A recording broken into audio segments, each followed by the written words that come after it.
প্ৰিয় দৰ্শক, এই ভিডিঅ'ত মই আপোনালোকক জনাবলৈ চেষ্টা কৰিম ৰাজীৱ গান্ধী বিশ্ববিদ্যালয়ৰ বিষয়ে। ৰাজীৱ গান্ধী বিশ্ববিদ্যালয় চেণ্ট্ৰেল বিশ্ববিদ্যালয় হয়, যি অৰুণাচল প্ৰদেশ ৰাজ্যৰ ৰোনো হিলছ দৈমুখ ইটানগৰত অৱস্থিত।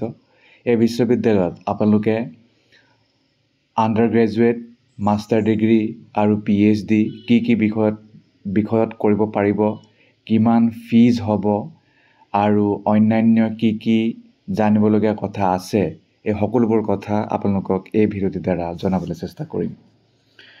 ৰাজীৱ গান্ধী বিশ্ববিদ্যালয় যিহেতু কেন্দ্ৰীয় বিশ্ববিদ্যালয় হয়, সেইকাৰণে ইয়াত ফিজৰ আৰু অন্যান্য সুবিধা বহুত আছে। স্কলাৰশ্বিপৰ আছে, হোষ্টেলৰ আছে আৰু অন্যান্য বহুতো সুবিধা আপোনালোকে লাভ কৰিব চেণ্ট্ৰেল বিশ্ববিদ্যালয় হোৱাৰ বাবে। টোটেল 43টা ডিপাৰ্টমেণ্ট আছে, 13টা ফেকাল্টি আছে, 3টা ইনষ্টিটিউট আছে, 10টা চেণ্টাৰ আছে, 211জন ফেকাল্টি মেম্বাৰ আছে আৰু বৰ্তমান নিয়াৰলি 6,000 ষ্টুডেণ্ট আছে। নাকৰ দ্বাৰা A গ্ৰেড প্ৰাপ্ত হয়। অ'কে, যদি আপোনালোকে কণ্টেক্ট কৰিব বিচাৰিছে তেতিয়া তেওঁলোকৰ ৱেবছাইটত গৈ সকলো ডিপাৰ্টমেণ্টৰ ফোন নম্বৰো পাই যাব আৰু ইয়াতো বাৰু দিয়া আছে HODৰ নাম্বাৰ। কিন্তু মই আপোনালোকক কেনেকৈ কি পঢ়িব পাৰিব তাৰ বিষয়েহে জনাবলৈ চেষ্টা কৰিম। যদি প্ৰথমে আমি PhDৰ কথা ক'ম, জানিবলৈ চেষ্টা কৰিম।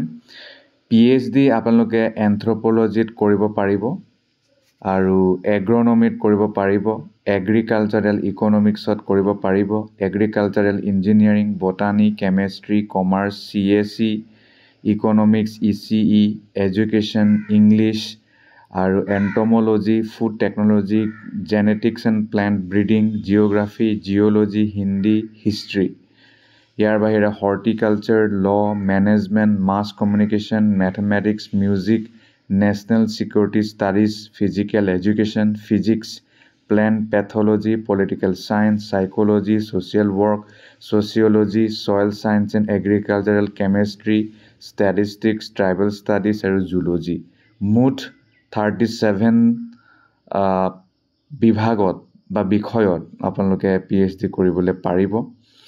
যদি আমি মাষ্টাৰ ডিগ্ৰীৰ কথা কওঁ, MA in anthropology, MA in defence and strategic studies, MA in economics, MA in education, MA in English, MA, MSc in geography, Hindi, history, mass communication, political science, psychology, social work, sociology, sports psychology, tribal studies, business administration, MBA, commerce, MCA, MEd, LLM, লিগম, মেজিষ্টাৰ, MLiv and info science master degree in library and information science, MPA, performing arts, classical music vocal, MSc, agricultural economics, agricultural এণ্টম'লজি, এগ্ৰনমি, plant pathology, soil sciences and agricultural chemistry, plant breeding, genetics, applied geology, botany, chemistry, electronics, food technology, horticulture, mathematics and computing, physics, sports, biomechanics, sports physiology,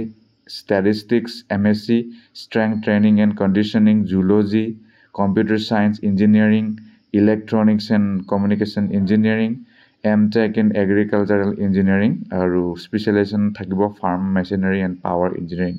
total 44টা বিষয়ত master degree কৰিবলৈ পাৰিব। ইয়াৰ কাৰণে তেওঁলোকে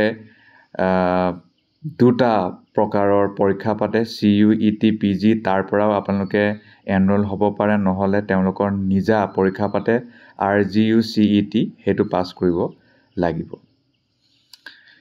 PG ডিপ্ল'মাও বিভিন্ন প্ৰকাৰৰ আছে। PG diploma আপোনাৰ APG, DBI, PGDBI, PGDMC, এনেকুৱাকৈ বিভিন্ন প্ৰকাৰৰ PGD পষ্ট গ্ৰেজুৱেট ডিপ্ল'মা আছে আৰু BEdও আছে, BEdও কৰিব পাৰিব।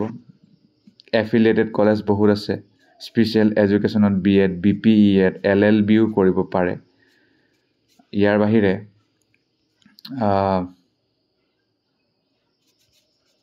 মেডিকেল টেষ্ট কৰে, হোষ্টেল পাব, চাৰ্টিফিকেট প্ৰগ্ৰাম বিভিন্ন প্ৰকাৰ আছে, ছমহীয়া, এন্থ্ৰপ'মেট্ৰি, স্পৰ্টছ কোচিং, কমিউনিকেটিভ ইংলিছ ইত্যাদি। আৰু FIUGP আণ্ডাৰ গ্ৰেজুৱেট কোৰ্চ কৰিব পাৰে বিভিন্ন বিষয়ত, মেথমেটিক্স, ষ্টেটিষ্টিক্স, এন্থ্ৰপ'লজি, ছ'চিয়েল ৱৰ্ক, ছায়েন্সৰো পাৰে ইত্যাদি। ইয়াৰ বাহিৰে স্পৰ্টছ কোটাও থাকে, NCC কোটাও থাকে, সেইবোৰৰ পৰা আপোনালোকে পাৰিব। UG PG যদি কথা কওঁ, আপোনাৰ আগষ্টৰ পৰা হোৱা কথা, এডমিশ্যন প্ৰচেছটো কমপ্লিট হৈ যাব। ইয়াৰ বাহিৰে যদি আমি অন্যান্য কথা কওঁ, মাষ্টাৰ ডিগ্ৰীৰ কাৰণে 26,000 টকা যাব যদি কিছুমান MSc, আৰু মাষ্টাৰ ডিগ্ৰী আৰু কিছুমান MSc 8,550 টকা, তাৰমানে 10,000 ভিতৰতে হ'ব। এপ্লাইড জিঅ'লজি 16,250 টকা, LLM 12,450 টকা, UG BEdৰ ৰেগুলাৰ 8,950 টকা, তেনেকুৱাকৈ থাকে। সকলো ফিজ ছেইম নহয়, কিছুমান বেলেগ বেলেগ। BEdৰ কিন্তু অলপ বেলেগ। পেইড যদি ছিট হয় তেতিয়াহ'লে ফাৰ্ষ্ট ছেমিষ্টাৰত 33,000, ছেকেণ্ডত 28, প্লাছ হ'ব 32, 28, অলপমান ইফাল সিফাল। এনেকুৱাকৈ আপোনালোকে তাত যদি পঢ়িব ইচ্ছা কৰে পঢ়িবলৈ পাৰিব। হোষ্টেল ৱাৰ্ডেনৰ বিষয়েও ইয়াত দিয়া আছে, বিভিন্ন প্ৰকাৰৰ হোষ্টেল আছে, ৱাৰ্ডেন আছে, কণ্টেক্ট কৰি পিনে জানিব পাৰিব। গতিকে এইটো হৈছে তেওঁলোকৰ প্ৰস্পেক্টাছ, যি ৱেবছাইটত উপলব্ধ। আশা কৰোঁ আপোনালোকে গম পালে কেনেকৈ কি হ'ব। PhD প্ৰগ্ৰামৰ কথা কৈ দিওঁ। PhD প্ৰগ্ৰামৰ আপোনাৰ ফিজ ষ্ট্ৰাকচাৰ টোটেল 3,400 হ'ব ছায়েন্সৰ বিষয়ৰ, লেব অৰিয়েণ্টেড। নন লেব হ'লে 2,900 হ'ব। আৰু 3rd, 5th আৰু 7th ছেমিষ্টাৰ PG প্ৰগ্ৰামৰ টোটেল 23,700 টকা। মানে চবৰ বেলেগ বেলেগ, কিছুমানৰ 6,000, 13,000, 11,000 আছে, বহুত বেছি নহয়। এইকেইটাই মোৰ কথা। ধন্যবাদ।